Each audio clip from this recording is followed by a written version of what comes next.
이 돈을 누구한테 썼어? 지금 말해봐. 내가 이렇게 큰 소리를 내는 사람이라는 걸 나 자신부터가 낯설게 느낄 정도였다. 식탁 위에 던져진 파란 통장이 탁 소리를 냈다. 낡은 커버가 살짝 들리며 안쪽 종이가 드러났다. 거기엔 빽빽하게 찍힌 숫자들, 매달 똑같이 빠져나간 48만 원의 흔적이 줄줄이 박혀 있었다. 남편은 의자에 앉은 채 굳어 있었다. 손에 들고 있던 젓가락이 허공에서 멈춘 채였다. 김이 아직 모락모락 나는 된장찌개에서 두부 한 조각이 미끄러져 국물 속으로 퐁 하고 떨어졌다. 그걸 왜 뒤져? 남편이 겨우 입을 열었다. 왜 뒤져? 내가 웃음 비슷한 걸 내뱉었다. 내 이름도 같이 적힌 통장이야, 이 사람아. 우리 노후 자금이라고 당신이 직접 말했던 거 기억 안 나? 그건 그게 아니고. 남편은 눈을 피했다. 시선이 식탁 모서리를 떠나지 못했다. 7년이야. 내가 통장을 뒤집어 들이밀었다. 형광등 불빛 아래 잉크가 번진 숫자들이 또렷하게 보였다. 7년 동안 매달 같은 날 똑같이 48만 원. 그동안 우리 뭐 했는지 기억나? 손주 돌잔치에 축의금도 제대로 못 내서 눈치 보던 거, 내 무릎 수술 미루느라 진통제만 먹던 거, 전기요금 밀려서 독촉장 날아온 거. 나는 숨을 고르지 못하고 말을 이어갔다. 그런데 그 와중에 매달 48만 원을 조용히 빼고 있었다. 말 한마디 없이? 남편은 입술을 한번 질끈 씹더니 낮게 말했다. 당신 화낼까봐 그랬어. 지금 안 화난 것 같아? 목이 스스로 갈라졌다. 내 귀에 내 목소리가 낯설었다. 마치 남의 집에서 싸우는 소리를 듣는 것처럼. 거실 시계 초침 소리가 유난히 크게 들렸다. 딱, 딱, 딱. 우리 결혼 생활 32년이 저 초침 사이로 잘게 잘려나가는 기분이었다. 솔직히 말해. 나는 의자를 끌어당겨 남편 맞은편에 앉았다. 두 손으로 통장을 꽉 쥐고. 다른 여자야? 남편의 눈이 크게 떴다. 뭐라고? 바람났냐고 물었어. 당신 지금 무슨 소리를 하는 거야? 아니면 숨겨둔 가족? 그럴 수도 있지. 48만 원이면 애 하나 학원비 정도는 되겠네. 내 말투가 비꼬아지는 걸 나도 알았다. 그런데 멈추기가 싫었다. 지금 이 순간 멈추면 내가 더 초라해질 것 같았다. 남편은 한숨을 길게 내쉬었다. 손등에 핏줄이 도드라져 보였다. 60이 훌쩍 넘은 나이에 여전히 일 나가기 전마다 바르는 저렴한 수분 크림이 손등 위에서 희멀건하게 말라 있었다. 아니야. 여자도 아니고 숨겨둔 가족도 아니야. 그럼 설명해. 우리가 죽어라 아껴가며 살아온 그 돈, 당신은 도대체 누구에게 줬냐고. 잠시 침묵. 그 침묵 속에서 나는 진짜 많은 걸 상상했다. 남편이 외상 치료받는 척하면서 도박을 한 건 아닌지, 내가 모르는 빚이 있는 게 아닌지, 혹시 내가 못 가진 정상적인 가정을 어디밖에 꾸려놓은 건 아닌지. 내 상상은 점점 더 지저분해지고 더 잔인해졌다. 남편이 결국 고개를 숙인 채 말했다. 말해도 당신만 상처받을 거야. 그건 내가 판단할 일이야. 나는 그의 말을 잘랐다. 당신은 이미 말 안 하고 7년 동안 나를 상처 주고 있었고, 남편의 어깨가 아주 조금 내려앉았다. 마치 오래된 기계에서 볼트를 하나 뺀 것처럼 축이 빠진 모양이었다. 나 동생 있어. 갑자기 나온 말이었다. 나는 눈을 찌푸렸다. 동생? 당신 외동이라며. 그렇게 말했지. 그러니까 지금까지 나한테 거짓말을 했다는 거네. 남편은 손으로 얼굴을 한번 훑었다. 거칠어진 손바닥이 이마를 스치고 눈썹을 지나 턱 끝까지 내려왔다. 그 손이 잠시 공중에서 떨렸다가 무릎 위로 툭 떨어졌다. 그 얘기를 꺼내기 싫었어. 왜? 부끄러운 동생이야? 아니. 남편이 고개를 저었다. 내가 망가뜨린 동생이거든. 그 말에 내 안에서 뭔가 스르르 미끄러져 내려갔다. 분노가 아닌 설명하기 힘든 불안이었다. 무슨 소리야 그게. 나 때문에 그의 인생이 멈췄어.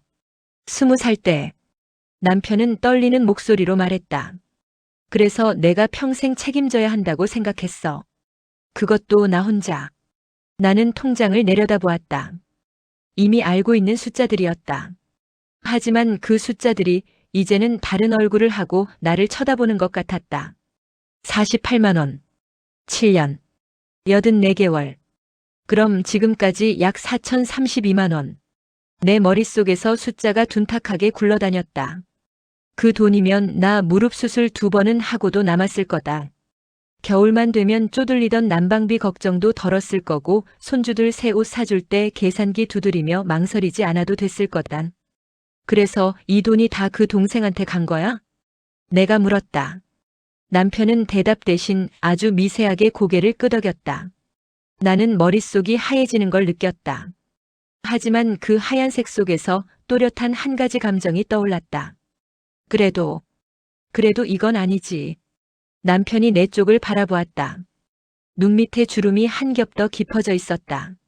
나는 당신이 나를 식구로 봐주길 바랐어. 내가 천천히 말을 꺼냈다.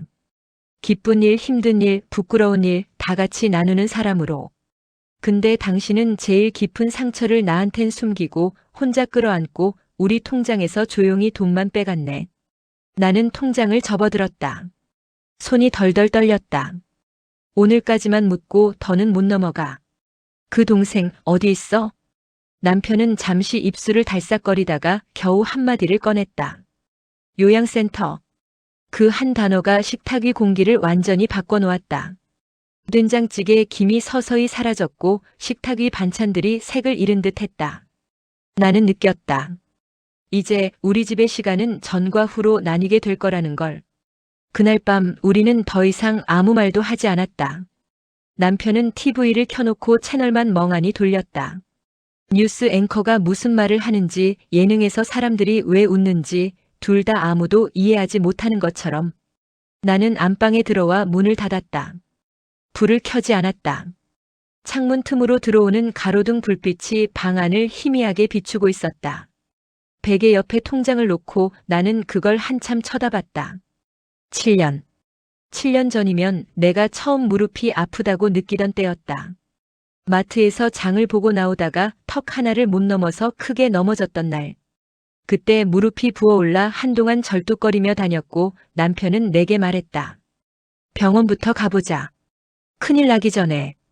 하지만 병원에 다녀와 받은 진단은 관절염 초기, 수술은 아직 이르고 관리 잘해야 한다 정도였다. 의사는 각종 영양제랑 물리치료를 추천했지만 나는 대충 웃어넘겼다. 그냥 참고 살지 뭐. 뼈 나이도 나이값 하나 보지. 그때부터였다. 우리 집 가계부에 빨간 줄이 하나둘 생기기 시작한 게. 남편 회사가 구조조정으로 성과급이 줄었고 딸아이는 둘째를 가졌으며 아들은 직장을 옮기느라 잠시 무직이 되었다. 엄마, 이번 달에 애들 학원비 조금만 도와줄 수 있어? 엄마, 나 월세 보증금이 좀 모자라서. 그럴 때마다 나는 괜찮다고 했다. 우리 애들이니까라는 생각이 더 컸다. 그 대신 내 이름으로 들어가던 적금 하나를 해지했다. 그게 정확히 7년 전 봄이었다. 그리고 그 무렵부터 이 통장에서 48만 원이 빠져나가기 시작했다. 이제와 돌이켜보니 날짜가 묘하게 겹쳐 있었다. 그럼 그때부터 이미 나는 중얼거렸다. 7년 동안 남편은 나와 함께 살면서도 다른 삶 하나를 동시에 살고 있었던 셈이다. 회사 마이너스 집 사이에 누군가의 요양센터를 향한 작은 곁길 하나를 더 두고 그 길에 대해 나는 한 번도 물어본 적이 없었다. 무릎이 쑤셔왔다. 서랍에서 진통제를 꺼내 먹으며 물을 마셨다. 싱크대 위에 놓인 컵에 남편의 손자국이 아직 남아있는 것 같았다. 숨길 수밖에 없었던 사정이 있을까? 머릿속 한 구석에서 이런 생각이 올라왔다. 하지만 곧 다른 목소리가 튀어나왔다. 그래도 최소한 말은 했어야지. 혼자가 아니라 우리 둘의 돈인데. 휴대폰이 진동했다. 카톡 알림 큰딸이었다. 엄마 이번 주 일요일에 우리 집 올 수 있어? 애들이 외할머니 보고 싶대 히읗히읗. 나는 휴대폰 화면을 바라보다가 답장을 쓰지 못했다. 지금 이 상황에서 딸아이에게 뭐라고 말해야 할까? 얘야, 내 아빠가 비밀 통장이 있었단다. 우리가 힘들어하는 동안 너희가 부탁할 때마다 웃으며 괜찮다 하면서 그 뒤로는 매달 48만 원씩을 다른 곳에 보냈단다. 딸아이가 뭐라고 할까? 그 돈이 어디로 갔냐고 묻겠지. 그리고 외삼촌 이야기를 들으면 과연 이해해줄까? 나는 화면을 끄고 휴대폰을 엎어두었다. 다음 날 아침 남편은 평소보다 일찍 일어났다. 밥도 거의 먹지 않았고 출근 준비도 없이 그냥 셔츠 하나 걸치고 나가려 했다. 어디가? 내가 물었다. 회사 가기 전에 잠깐 들릴 데 있어. 요양센터? 남편은 잠시 멈칫하더니 고개를 끄덕였다. 같이 갈까? 내 질문에 그는 놀란 표정을 지었다. 당신이 왜? 그렇게 중요한 사람이라며. 당신 통장에서 7년을 가져간 사람이잖아. 나도 알아야지. 당신이 어떤 얼굴로 그 돈을 보냈는지. 남편은 대답하지 못했다. 잠시 고민하는 눈빛이 얼굴 전체를 지나다녔다. 그러다가 결국 고개를 저었다. 오늘은 나 혼자 가고 싶어. 또 숨기겠다는 뜻이네. 그게 아니고. 그럼 같이 가. 나도 가. 목소리가 한 번 더 높아지려는 순간 남편이 손을 내저었다. 당신이 보면 더 힘들 거야. 그 말에 나는 순간 웃음이 나왔다. 웃음이라기보단 허탈한 숨 같은 거였다. 이미 충분히 힘드니까 걱정하지 마. 그래도 됐어. 마음대로 해. 나는 더 묻지 않고 등을 돌렸다.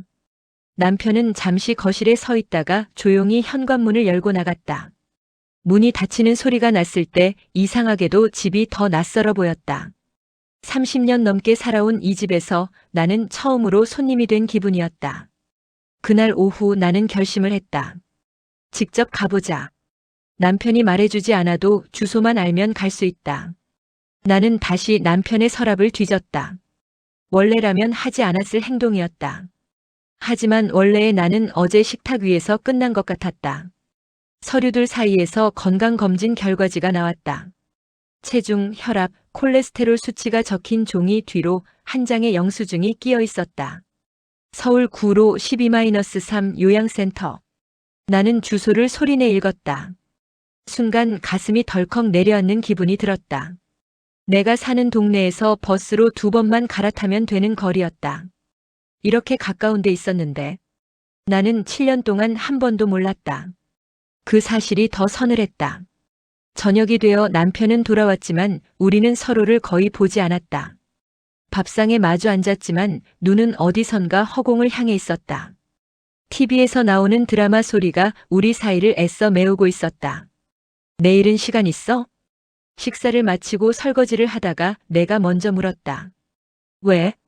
같이 가자. 요양센터. 나는 이번에는 명령이 아니라 제안에 가깝게 말했다. 당신 동생이 어떤 사람인지 내가 직접 보고 싶어. 남편은 숟가락을 내려놓았다. 한숨을 쉬었다. 그리고 아주 잠시 눈을 감았다. 내가 준비가 안 됐어. 그의 목소리가 낮게 깔렸다. 당신이 그 애를 보는 게 두려워. 왜 두려워? 당신이 나를 다르게 볼까봐. 남편이 천천히 말했다. 나를 더 나쁜 인간으로 볼까봐. 그 말이 마음 한 곳에 쿡 박혔다. 나는 순간 아무 말도 하지 못했다. 지금도 솔직히 좀 그렇게 보고 있어. 겨우 입 밖으로 나온 말은 너무 솔직했다.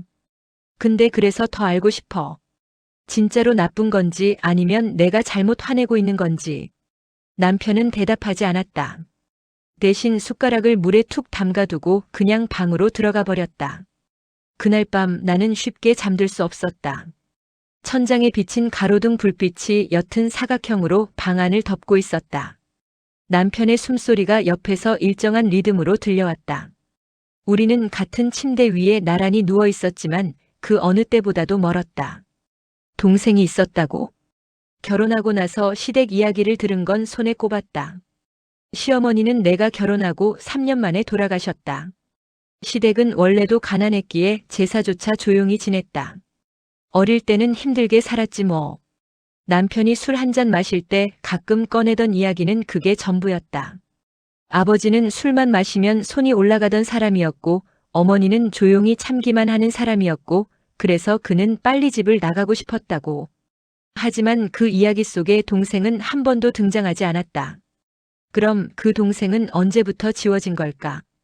왜 남편은 그를 자기 인생에서 없는 사람으로 만들었을까? 내가 망가뜨린 동생이야. 이 말 하나가 귀에서 떠나지 않았다. 나는 이불을 턱까지 끌어올리고 눈을 감았다. 머릿속에서 온갖 상상이 오갔다. 교통사고, 싸움, 실수, 방치. 그리고 그 모든 상상 끝에는 남편이 죄인처럼 서 있었다. 눈가가 뜨거워졌다. 나는 조용히 뒤척였다. 그때 옆에서 남편의 숨소리가 아주 조금 흔들리는 게 느껴졌다. 앉아? 그가 불쑥 물었다. 나는 잠든 척했다.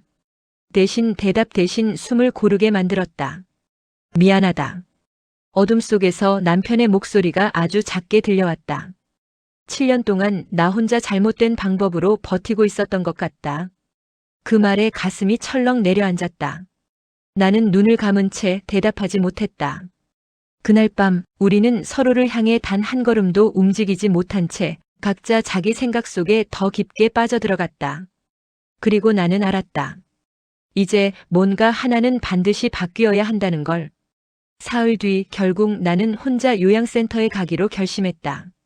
남편이 출근하고 얼마 지나지 않아 나는 옷장을 열었다. 무릎이 좀 아프긴 했지만 두꺼운 레깅스를 속에 챙겨 입고 바지를 걸쳤다. 많이 걸을지도 모르니까 밑창이 두툼한 운동화를 꺼냈다. 거울을 보니 내 얼굴이 생각보다 더 피곤해 보였다. 눈 밑에 다크서클이 내려와 있었고 주름 사이에는 지난 며칠간의 불면과 울분이 고스란히 끼어 있는 것 같았다. 그래도 가자. 혼잣말을 했다. 이대로 아무것도 모른 척하고 사는 것보단 낫지. 버스를 2번 갈아탔다. 창밖으로 스쳐 지나가는 건물들과 사람들 얼굴이 모두 낯설었다. 내가 사는 동네에서 그리 멀지도 않은 곳인데 마치 다른 도시처럼 느껴졌다. 내비앱에서 알려준 정류장에서 내려 조금 걸어가니 하얀 간판이 눈에 들어왔다. 요양센터. 유리문 앞 화분에는 시든 국화 몇 송이가 매달려 있었다. 문을 열자 특유의 소독약 냄새와 함께 묘한 공기가 느껴졌다. 어디선가 TV 소리가 희미하게 들렸고 휠체어가 바닥을 끄는 소리가 멀리서 났다. 카운터에 앉아있던 직원이 고개를 들었다. 어머니, 누구 면회 오셨어요? 아내. 여기. 나는 미리 메모해온 이름을 꺼냈다. 박준호 씨 보호자 맞을 거예요. 아마. 직원이 잠시 컴퓨터를 두드리더니 고개를 끄덕였다. 네, 3층 307호에 계세요. 보호자분 되세요? 그 말에 나는 잠시 멈칫했다. 보호자. 나는 이 사람을 오늘 처음 보러 왔다. 남편의 입술에서 겨우 튀어나온 동생이라는 단어 하나로 주소를 찾고 이렇게 온 것뿐이다. 하지만 이상하게도 대답은 자연스럽게 입 밖으로 나왔다. 네. 가족이에요. 직원은 미소를 지으며 출입증을 내밀었다. 목에 걸고 엘리베이터를 탔다. 3층 버튼을 누르는 내 손이 떨렸다. 엘리베이터 거울에 비친 내 얼굴이 괜히 불청객 같은 기분을 들게 했다. 여기에 있어서는 안 될 사람처럼. 띵. 문이 열렸고 푸른 계열의 복도가 펼쳐졌다. 각 방 문마다 번호가 붙어 있었다. 301, 302, 303. 숫자를 따라 걸어가는데 심장이 점점 더 빨리 뛰었다. 307호 앞에 섰다. 문은 조금 열려 있었다. 안에서는 희미하게 TV 소리가 들렸다. 누가 말하는 건지 알아듣기 힘든 음성이 배경처럼 흘렀다. 나는 손잡이에 손을 얹었다. 그리고 아주 천천히 문을 밀었다. 침대가 2개 있는 2인실이었다. 한쪽 침대에는 남색 트레이닝복을 입은 중년 남성이 누워 있었다. 짧게 깎은 머리, 약간 말라 보이는 팔, 창백한 얼굴. 눈은 반쯤 감겨 있었지만 TV 쪽을 멍하니 바라보고 있었다. 다른 침대는 비어 있었다. 나는 조심스럽게 방 안으로 들어갔다. 문이 끼익 하는 소리를 내며 더 열렸다. 남자는 그 소리에 아주 조금 고개를 돌렸다. 우리 눈이 마주쳤다. 순간 숨이 멎는 느낌이 들었다. 얼굴형, 눈매, 입가주름. 곳곳에 남편의 흔적이 있었다. 젊었을 때 남편 사진에서 봤던 모습이 이 사람 얼굴에 10개 겹쳐 보였다. 아, 진짜로 동생이구나. 실감이 그제야 밀려왔다. 나는 침대 곁으로 다가갔다. 남자의 눈동자가 내 움직임을 따라왔다. 입술이 약간 떨렸지만 말은 나오지 않았다. 안녕하세요. 나는 낮게 인사했다. 저는 형수입니다. 라고 말하려다가 목이 막혔다. 실제로는 한 번도 형수 대접을 받아본 적이 없기 때문이다. 시집 올 때 인사 한 번도 나눈 적 없고 존재조차 몰랐던 사람에게 내가 감히 그런 말을 해도 되나 싶었다. 형 아내예요. 나는 결국 이렇게 말했다. 박민수 아내요. 남자의 눈이 약간 더 커졌다. 눈 안쪽이 촉촉해지는 게 보였다. 입술이 아주 느리게 움직였다. 목소리는 제대로 나오지 않았다. 그저 희미한 숨소리만 섞인 소리가 입 밖으로 새어나왔다. 형님. 겨우 그 한 단어를 듣는데도 시간이 한참 걸린 것처럼 느껴졌다. 내 가슴이 쿵 내려앉았다. 나는 본능적으로 그의 손을 잡았다. 손이 너무 말라 있었다. 따뜻하긴 했지만 뼈가 그대로 느껴질 정도였다. 죄송해요. 내 입에서 먼저 나온 말은 그거였다. 이제야 이렇게 와서. 남자는 내 손을 조금 더 세게 잡았다. 그리고 눈가를 찡그렸다. 마치 울고 싶은데 잘 울리지 않는 표정을 지으려고 애쓰는 것처럼. 그때 뒤에서 누군가가 말했다. 당신이 왜 여기 있어? 나는 몸을 돌렸다. 문 앞에 남편이 서 있었다. 양복 바지는 그대로였고 와이셔츠 위에는 검정 점퍼를 걸친 상태였다. 회사에 가기 전인지 아니면 다녀온 뒤인지 분간이 안 갈 만큼 얼굴이 피곤해 보였다. 당신이 말 안 하니까 내가 찾아왔지. 나는 숨을 고르고 그를 바라보았다. 이제 나도 좀 알아야겠어. 당신이 7년 동안 어디에 있었는지. 남편의 눈이 잠시 흔들렸다. 그는 미간을 찌푸리며 방 안으로 들어왔다. 동생을 한 번, 나를 한 번 번갈아 보다가 침대 곁 의자에 털썩 앉았다. 내가 오늘 여기 들렀다가 회사 가려 했어. 남편이 낮게 말했다. 그래서 좀 일찍 나왔는데. 설마 당신이 먼저 와 있을 줄은 몰랐지. 나는 대꾸하지 않았다. 대신 조용히 물었다. 이제 말해줄래? 당신 동생에게 무슨 일이 있었는지. 왜 당신이 망가뜨렸다고 생각하는지. 그리고 왜 나한테 32년 동안 한마디도 안 했는지. 남편은 한동안 말이 없었다. 동생의 손을 한번 꼭 쥐었다가 자신의 무릎 위에서 두 손을 깍지 끼고 아래만 보고 있었다. 요양센터 복도에서 나는 휠체어가 지나가는 소리가 희미하게 들려왔다. 멀리서 누군가가 부르는 소리, TV에서 나오는 웃음소리도 섞여서 흐릿하게 방 안에 스며들었다. 20살 때였어. 마침내 남편이 입을 열었다.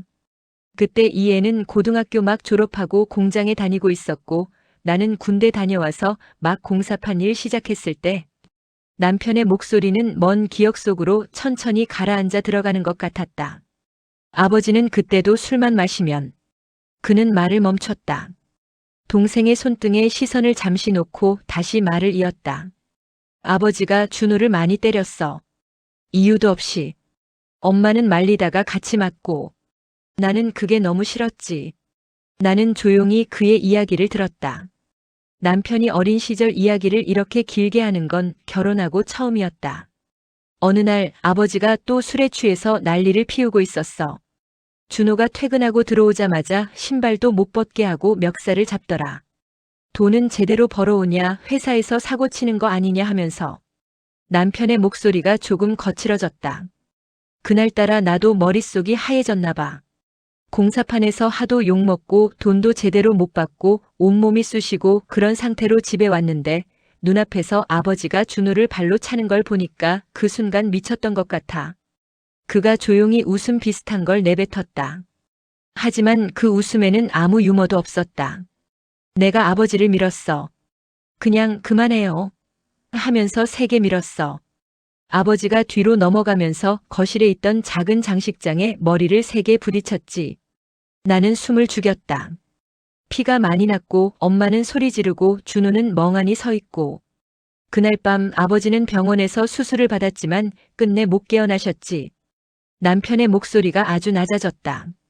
경찰서에서도 조사받았어. 정당방위냐, 과실치사냐 그런 말들이 오갔지. 결국 우발적 사고라고 결론이 나서 큰 처벌은 받지 않았는데. 그는 고개를 저었다. 나한텐 평생 형벌이었어. 아무리 그래도 아버지를 밀친 건 나니까. 아무리 나쁜 사람이었어도 죽이진 말았어야 했다는 생각이 계속 들더라. 내 가슴이 서늘해졌다.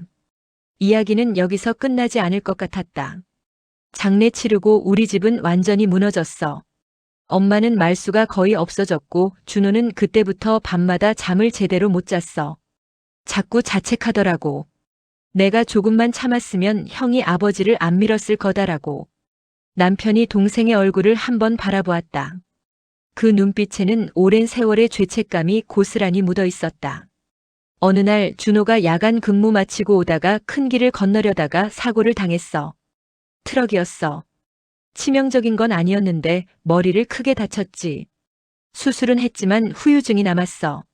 몸은 어느 정도 움직이는데 말이 잘 안 나오고 기억이 들쭉날쭉하고 혼자선 생활이 힘들어졌지.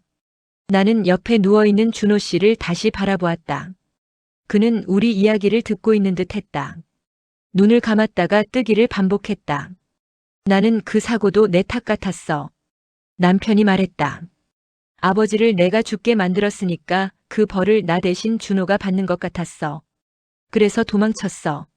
도망? 내가 물었다. 군대 다녀와서 바로 집을 나왔거든. 지방 건설 현장을 떠돌다가 서울 올라와서 살고 그러다 당신을 만난 거지. 난 그제야 깨달았다. 우리 결혼식 때 시댁 식구가 거의 안 온 이유를, 결혼하고 나서도 시댁 이야기가 거의 없었던 이유를. 준호는 천천히 더 나빠졌어. 엄마 혼자 돌보기가 힘든데 나는 그걸 알면서도 일부러 눈을 감았어. 남편의 목소리가 부서질 듯 떨렸다. 그러다 엄마가 쓰러졌다는 전화를 받았어. 뇌출혈. 그때야 내가 겨우 내려갔지. 엄마는 중환자실에 누워 있었고 준호는 병원 복도 의자에 멍하니 앉아 있었어. 엄마는 끝내 일어나지 못했고 방 안 공기가 무겁게 가라앉았다. 장례를 치르고 의사가 말했어. 이제 준호를 계속 집에서 돌보기는 어려울 거라고. 전문 시설을 알아보라고. 남편은 주먹을 꼭 쥐었다. 그때 깨달았지. 내가 도망친 시간 동안 이 애는 여기까지 혼자 끌려온 거라는 걸. 엄마도 이 애도 다 나 때문에 여기까지 온 것 같아서. 나는 그 순간부터 하나만 생각했어. 그가 나를 보았다. 평생 책임지자. 대신 아무도 끌어들이지 말자. 이 잘못은 나 혼자 짊어지자. 그 말이 내 가슴을 깊이 찔렀다. 그래서 당신한테 말 안 한 거야? 내 목소리가 떨렸다. 당신 동생이랑 당신 엄마가 어떤 상황이었는지 그걸 나한테 말하면 내가 같이 짊어질까봐 두려웠어. 당신한텐 미안했어. 남편이 고개를 숙였다. 우리가 결혼하고도 돈도 넉넉지 않았고 당신 몸도 아프고 첫째 둘째 키우느라 고생 많았고 그래서 내가 더 열심히 벌어서 당신만은 편하게 해줘야지 그렇게 생각했는데 어느 날 갑자기 동생을 요양원에 모시자고 말하는 건 너무 잔인한 짓 같았어. 그래서 혼자 7년을 버텼다고. 7년보다 훨씬 더 긴 시간이지. 남편이 씁쓸하게 웃었다. 당신 만나기 전부터였으니까. 나는 한숨을 깊게 내쉬었다. 이 사람은 내가 생각했던 것보다 훨씬 오래된 그림자를 끌어안고 살고 있었다. 근데 그게 옳은 방법이었냐고 묻고 싶어. 나는 그의 눈을 똑바로 바라보았다. 당신은 나를 위해 숨겼다고 말하지만 나는 그냥 버려진 기분이야. 당신이 제일 아픈 곳에서 나는 아예 제외됐던 거잖아. 남편의 눈가가 붉어졌다. 난 당신을 사랑했어.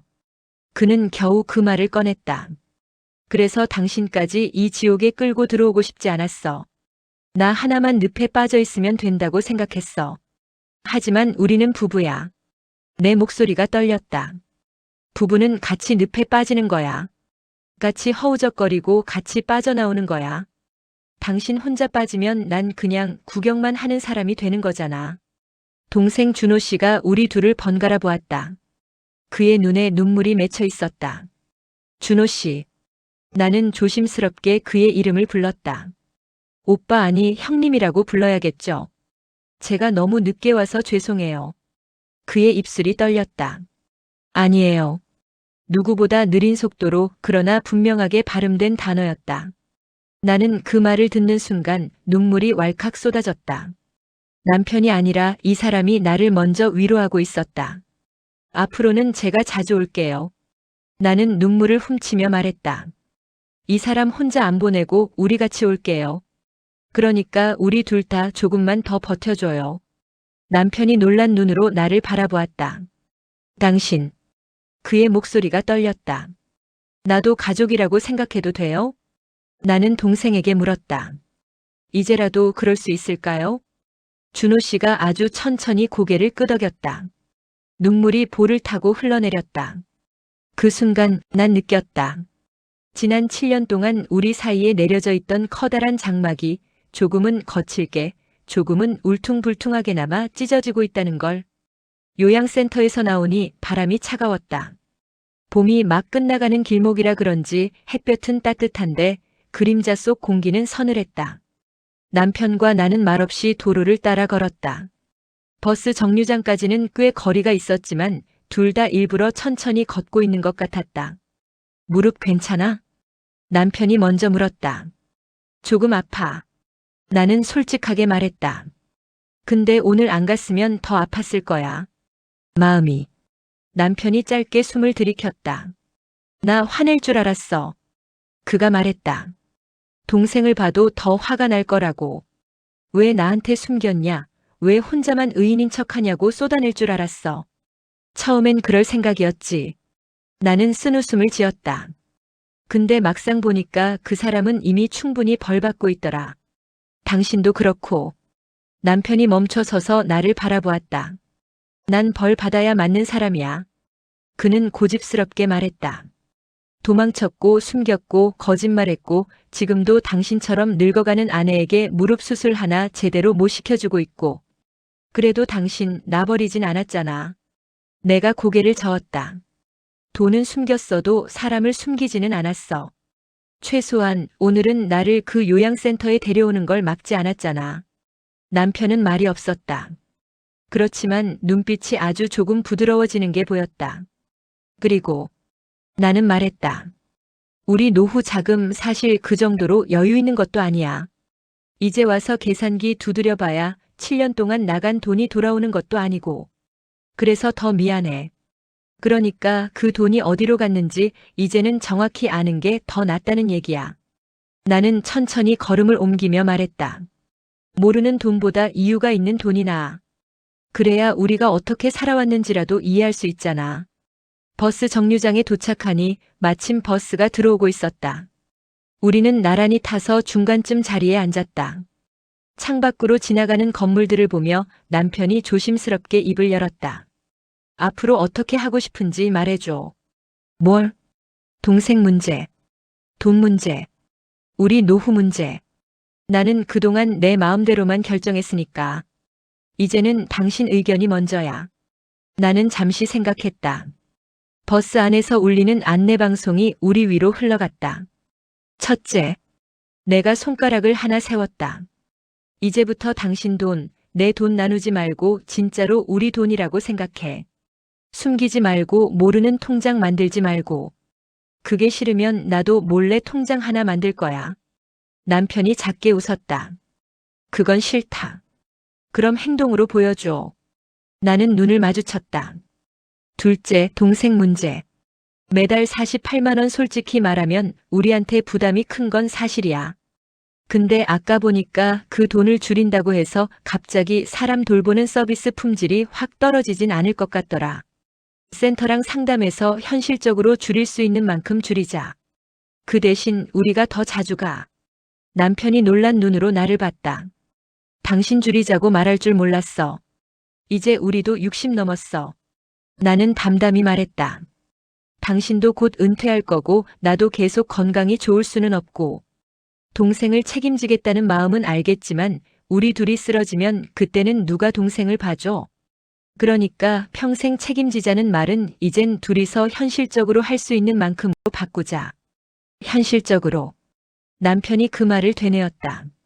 셋째. 나는 조금 머뭇거리다가 말을 이었다.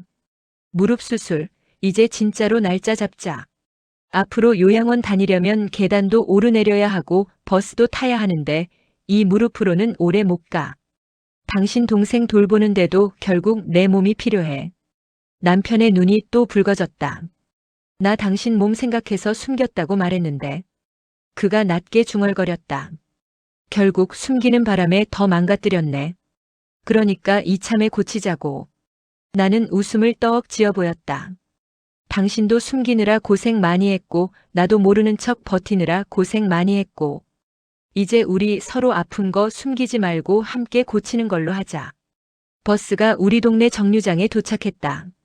내려서 집까지 걸어오는 동안 남편은 계속 무언가를 생각하는 표정이었다. 현관 앞에 다다랐을 때 그가 갑자기 멈춰섰다. 뭐해 안 들어가고. 내가 묻자 그는 깊게 숨을 들이쉬었다. 당신 오늘 요양원 간 거 나한테는 버리자 선물이기도 했어. 뜻밖의 말이었다. 뭘? 내가 7년 동안 숨겨온 거 당신이 한 번에 다 들춰본 거니까. 근데 그걸 본 당신이 나를 완전히 버리지 않은 것도 선물이고. 나는 그 말을 곰곰이 씹었다. 그리고 천천히 고개를 끄덕였다. 당신도 오늘 본 거 있지? 뭘? 나한테도 당신 동생은 우리 가족이 될 수 있다는 거. 남편의 입술이 떨렸다. 그는 한동안 말이 없었다가 조용히 고개를 숙였다. 고마워. 그 한마디였다. 하지만 그 안에는 지난 시간들이 몽땅 들어있는 것 같았다. 며칠 뒤 우리는 실제로 요양센터를 찾아가 상담을 했다. 담당 사회복지사는 우리 이야기를 차분히 들어주었다. 부담이 크실 수밖에 없죠. 7년 동안 혼자 감당하셨다는 것도 말이 안 될 만큼 힘든 일이고요. 그는 남편을 보며 말했다. 하지만 지금이라도 가족분이 같이 오셨다는 것만으로도 박준호 님한테는 큰 변화예요. 서비스 줄이고 횟수를 늘리는 방식으로 바꿀 수 있을까요? 내가 물었다. 돈은 조금 줄이고 대신 우리가 더 와서 함께 시간을 보내는 걸로요. 물론입니다. 사회복지사가 미소를 지었다. 저희도 그게 가장 이상적이라고 생각해요. 가족의 방문이 요양만큼 큰 약이거든요. 우리는 구체적인 금액 조정을 했다.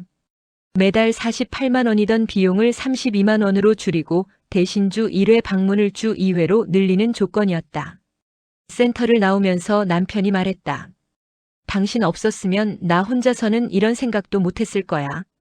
나는 그냥 더 많이 내는 것만이 책임지는 거라고 생각했거든. 돈이 책임의 전부는 아니야. 나는 말했다. 시간도 책임이고 마음도 책임이지. 이제부터라도 우리가 할 수 있는 만큼만 제대로 책임지자. 그날 저녁 우리는 식탁에 앉아 다시 통장을 펼쳤다. 이번에는 남편 혼자가 아니라 나와 같이. 이건 당신 개인 명의였던 거지? 응. 동생 요양비 나가는 통장은 내 이름만 있었어. 이제 내 이름도 올리자. 내가 단호하게 말했다. 그래야 나도 이 숫자 하나하나에 책임감을 느끼지. 가족이잖아, 우리. 남편의 눈이 동그래졌다. 당신이 정말 괜찮겠어? 나도 이제 알고 말릴 권리가 있어. 나는 웃었다. 또 당신이 혼자 마음대로 하려 들면 내가 잔소리도 해야 하고. 남편이 비로소 제대로 웃었다. 그 웃음은 오랜만에 보는 젊었을 때 모습이 조금 남아있는 웃음이었다. 며칠 뒤 딸아이에게서 또 연락이 왔다. 엄마, 지난번에 연락했었는데 바빴지? 이번 주에 우리 집 와. 아빠도 같이. 우리끼리 얘기하고 싶어. 나는 잠시 고민하다가 솔직하게 말하기로 했다. 얘야. 전화기 너머로 딸아이의 목소리가 들려왔다. 응, 엄마. 아빠 외삼촌 있다. 네. 내가 이번에 처음 알았어. 좀 사정이 복잡해. 요양원에 계시고 아빠가 혼자 돌보고 있었어. 7년 동안. 딸아이는 한동안 말이 없었다. 침묵이 길어지자 나도 살짝 불안해졌다. 엄마는 괜찮아? 딸아이 입에서 나온 첫 말은 그거였다. 뭐가? 그걸 이제야 알게 된 게 괜찮냐고. 나라도 화났을 것 같은데. 나는 잠시 눈을 감았다가 천천히 말했다. 처음엔 화났지. 근데 외삼촌 얼굴 보니까 화만 낼 수는 없겠더라. 아빠도 벌써 오랫동안 벌 받고 있더라고. 자기가 택한 벌이긴 하지만. 딸아이의 숨소리가 전화기 너머에서 들렸다. 우리 언제 한번 같이 갈까? 그녀가 조용히 말했다. 나 어릴 때부터 외삼촌 없는 줄 알았는데 있으면 나도 보고 싶어. 가슴이 뭉클해졌다. 그래, 같이 가자. 내가 말했다. 우리 가족, 이제 좀 솔직해져 보자. 숨기느라 늙기에는 우리가 앞으로 쓸 시간이 너무 아까워. 전화를 끊고 나니 이상하게도 집안 공기가 조금 달라진 것 같았다. 7년 동안 꽉 막혀 있던 창문 한 짝이 삐걱거리긴 하지만 열리기 시작한 느낌이었다. 밤에 우리는 다시 같은 침대에 누웠다. 몇 날 며칠간 어색했던 거리감이 조금 줄어든 것 같았다. 당신. 내가 먼저 말을 걸었다. 응? 다음 주에 병원 가자. 정형외과. 무릎 수술 상담. 남편은 잠시 숨을 멈추더니 이불 위에서 내 손을 살짝 잡았다. 그래. 가자. 그가 말했다. 이번에는 통장 먼저 안 볼게. 당신 무릎이 먼저고 돈은 그 다음이야. 그 말에 나는 피식 웃음이 났다. 드디어 좀 사람 말 같은 소리 하네. 원래 사람인데? 그동안은 자꾸 혼자 영웅놀이 하느라 사람이 아니었지. 그는 쑥스러워하며 웃었다. 그 웃음소리가 방 안을 채웠다. 나는 눈을 감았다. 그리고 생각했다. 오늘 나는 남편의 비밀 통장을 발견했다. 하지만 사실 내가 진짜 발견한 건 통장이 아니라 이 사람의 깊은 상처, 오래된 죄책감, 그리고 여전히 남아있는 사랑이었다. 우리는 여전히 돈이 많지 않다. 앞으로도 고생 좀 할 거다. 내 무릎도 당장 내일 멀쩡해지는 건 아니다. 하지만 적어도 이제 우리 사이에는 비밀 통장이 없다. 대신 같이 들여다보는 통장이 있고, 같이 걸어갈 요양원 복도가 있고, 같이 늙어갈 시간과 같이 버텨낼 마음이 있다.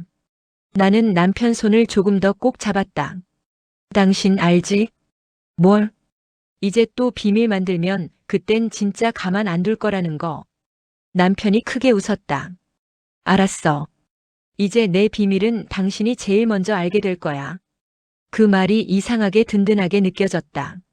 창밖에서 바람 소리가 났다. 어느새 계절이 조금씩 바뀌고 있었다. 그리고 나도 알았다. 우리 인생의 계절도 비밀이 아닌 함께의 계절로 조금씩 바뀌고 있다는 걸. 숨겨진 통장은 끝났지만 이제 이 부분은 진짜 대화를 시작합니다. 여러분은 어떻게 보셨나요? 구독, 좋아요 잊지 마세요.